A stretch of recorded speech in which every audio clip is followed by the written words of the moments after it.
I'm going to share with you my spreadsheet that I used to upscale my business. So this was planning how I could increase capacity, how I could increase production capacity.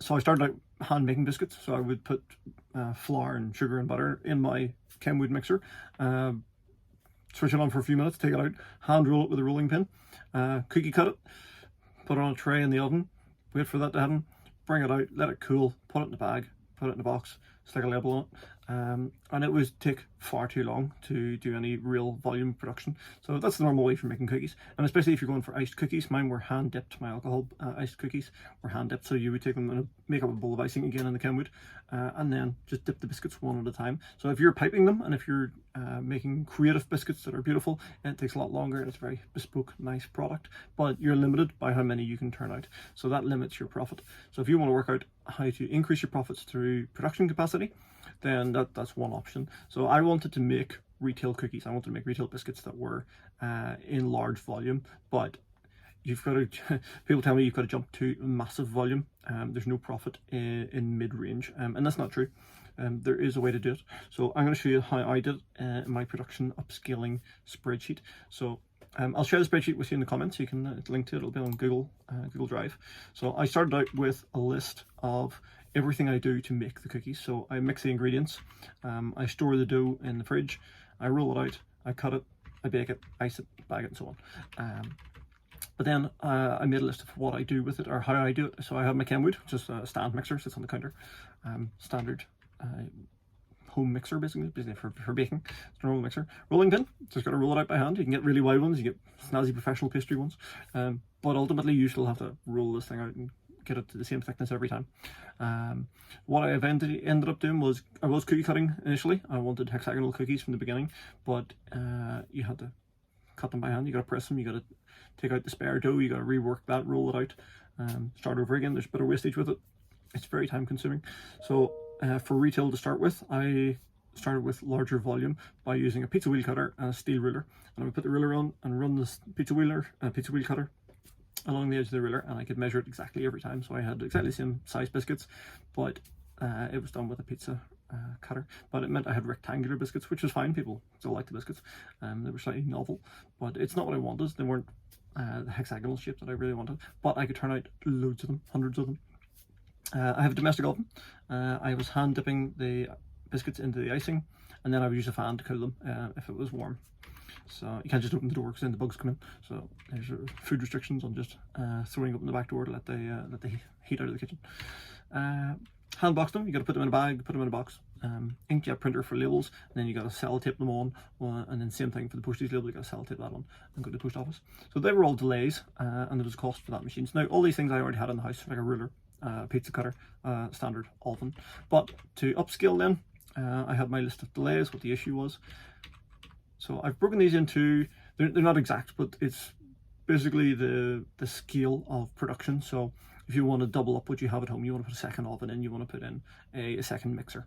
The next scale is more professional equipment. So go to an industrial mixer, you're going to need space for that. You've got to have a garage, you've got to have a room in the garden, you've got to have a premises somewhere. These things are the size of me. You know, I'm 6 foot tall. These things are about 5.5 feet. They're 3 feet wide. Some of them use 3-phase electricity.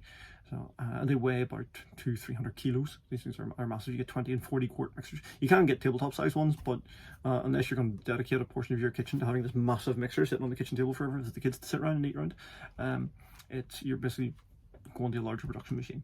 Commercial fridge. Commercial fridges go massively up in price. Same with maintenance for them too, but especially if you need to get one that's aluminium, they can be cleaned. So biscuit molder. So a biscuit molder was about, I think it was about 6,000. I got funding through my local council for 50% of costs to upscale. So I was able to get a double oven or 2 ovens and the biscuit molder for half price. So that was great, and that allows me to expand my home kitchen. So I was able to get a biscuit molder. Now, it did mean I have a 100 kilo rotary molder, and this thing is massive. I could just lift it and I could sit at my kitchen table, and yes, the kids had to sit around it and eat their dinner beside the biscuit molder. L sealer, then I didn't get to the L sealer for a long time. I started out with a jaw sealer and plastic bags. So I would put the biscuits into the plastic fold, turn it around, seal it, turn it again, seal it, trim off the edges and put it in the box. It took ages. It wasn't particularly pretty, but it was food safe. Then I went to the band sealer. So it's a horizontal sealer. You put the biscuits in the bag and you hold it on the little conveyor, goes along, and it sealed the top of the bag, and it was quite nice. It was a bit quicker, but you still had to putting biscuits and cookies into an individual bag like that was very slow. It was very foodery. You can't just lick your finger and touch it. You gotta have it properly bagged, open, cookie slide in, touch it as little as possible, and get it in there. So it was very fiddly, but it was a bit quicker than the jaw sealer. The Zebra mailing labeler was great. They're £350. You'll see on some of the prices that I had on there. I was printing the labels on an A4 sheet, cutting them out with scissors, sellotaping them on, and then I went to pre-printed A4 labels. But the way the printing works is a PDF. You could only print top left, bottom right, so you always had two wasted ones. If you turned it around, it didn't work. You always ended up with a lost label, so there was a bit of wastage with it. So I used Kenwood labeling machine. It was quite good. It was a couple £100. And then the Zebra mailing labeler would print 6x4 labels, which is the post office size for the UK. So I could print straight onto there, and it was peeled off straight on. There's no wastage. It was great. But again, these are all costs. I mean, that's £350 plus labels for that machine. Industrial mixers. I bought them all second hand. All my big equipment was second hand, and then I looked at what the options were. What's the dream? How do I not stand and rolling pin all day, because it's physically painful on your hands. Having taken an order for 3,000 biscuits just prior to Christmas while making them at home, I suddenly realised I have to hand roll the dough for 3,000 biscuits, and by the end of the week my hands had swollen up from pressing on the rolling pin so much. I have a big pastry roller. There's no handle. You just press the whole thing, and it's sore. So Biscuit Molder is actually a burger machine. That's what they were built for, but they come with lots of different molds now for biscuits and for cookies and nice things. So and they're a bit cheaper, but you put one mold in, and a custom mold's about £600. That one mold will rotate, your dough is pressed into it, and your cookie falls out on the little short conveyor belt. You catch that, put it in your oven, and it's a bit quicker. So but ultimately the big dream was go right up to conveyor mixer. So all your dough would come through a hopper, would come through the machine, which molds it, turns it into a biscuit, comes out on the conveyor, and then goes through a tunnel oven, so the biscuit never stops. And there are a few places that do that in Ireland and the UK. There's a good few more, but worldwide there's loads of them. But you're talking about a production line there. You're talking about massive factories where your ingredients are delivered by lorry. So that's a whole other world. In terms of icing, there's actually very little. If you want to ice, you got a hand dip, you got to bag it by little icing bags, or you jump to an enrober. And if you want a new enrober, it's about £15,000. So even second hand, they hold their value. They're still in thousands of pounds. So I did find a little donut icing machine, which was quite good. So it's not a creative machine. It's one for what I call creative, when you've got patterns and designs on it. I'm talking about just dipped biscuits. You can get it. I went down to Wicklow to see it, which is several hours drive there and back in a day. So it was great. They were trying to sell it. It was about second hand, and new, I think it was about 10 to 15,000. And it looked great, but it was actually quite high maintenance and quite messy. There's a lot of wastage with it. And for that kind of money, I wanted to make the biscuit and pack it for me, but no, so I didn't go with that. So icing is still quite a manual process, so it might actually be more cost effective to hire somebody to upskill that side of things, especially if you're doing custom biscuits with lots of layers of icing and colours and so on. Mine were just one type of icing, done in the Kenwood, big bowl, dipped it, let it dry. So, but my first stumbling block was the oven. So it's a simple calculation. I got the calculator out and worked out that in an 8-hour day, realistically, I'm going to be working 7 hours to make cookies. So if I have 7 hours, I have 7 hours of time times 60 minutes. My cookies baked for 16 minutes, so allow 18 minutes for time to get it into the oven, out of the oven, let the oven come back up to temperature. So 420 minutes divided by 18 was 23.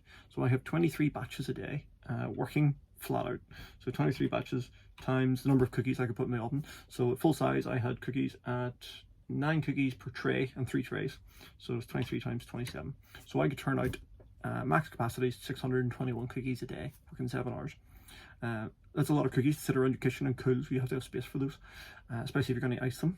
So that's what I used to do, was make 500 to 600 cookies a day, let them cool, pack them all into boxes, these big food safe tubs, put the lids on, put them in the back room, clear the kitchen table, feed the kids, bring them all out again in the evening after dinner and the kids are going to bed, lay them all out again in trays all over the kitchen, ice them, let the icing harden overnight, and in the morning, early before the kids get up, bag them all to get them all cleared away again and get the table cleared for breakfast.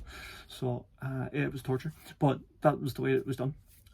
So the first upgrade for me was getting a second oven, double the capacity. It meant I could do 1,200 biscuits a day, or I could do it in half the time. I could do it in 3.5 hours. Then I had a couple of hours to do icing, and the biscuits could cool, and hopefully get them bagged.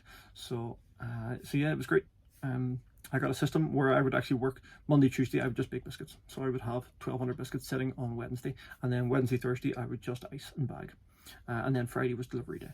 So that's how I scaled it up. But I worked out what I needed to scale. So for the Kenwood, I got 2 Kenwoods. So I had 2 mixers running.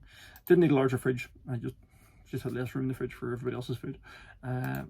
Desktop dough sheeter, something I never got to. I would like to. They're called pastry breaks in the industry. It's a big machine that it's like a massive roller, like a mangle. So there's 2 rollers, and you feed your dough through it, and it just presses it out into a big long sheet. So it's a dough sheeter.